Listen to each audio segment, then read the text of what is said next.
பஞ்சபூத தலங்களில் அக்னி தலமாகவும் நினைத்தாலே முக்தியளிக்கும் திருத்தலமாகவும் விளங்கும் திருவண்ணாமலை அண்ணாமலையார் கோவிலுக்கு நாள்தோறும் ஆந்திரா, தெலுங்கானா, கர்நாடகா மற்றும் கேரளா ஆகிய வெளி மாநிலங்களைச் சேர்ந்த பக்தர்கள் ஆயிரக்கணக்கில் வருகின்றனர்.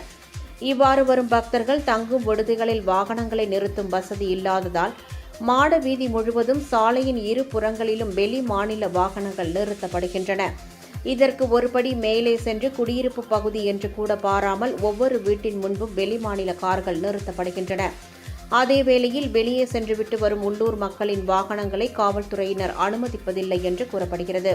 இதுகுறித்து உள்ளூர் மக்கள் மாவட்ட நிர்வாகத்திடம் பலமுறை தெரிவித்தும் எந்தவித நடவடிக்கையும் எடுக்கப்படவில்லை. உள்ளூர் மக்களின் வாகனங்களை அனுமதிக்காத போலீசார் வெளியூர் வாகனங்களை எவ்வாறு நகருக்குள் அனுமதிக்கின்றனர் என்று கேள்வி எழுப்புகின்றனர். வெளிமாநில பக்தர்களால் உள்ளூர் மக்கள் கடும் அவதிக்குள்ளாகி வருவது வாடிக்கையாக இருந்து வரும் நிலையில் மாவட்ட நிர்வாகம் உரிய நடவடிக்கை எடுக்குமா என்று எதிர்பார்ப்பு எழுந்துள்ளது.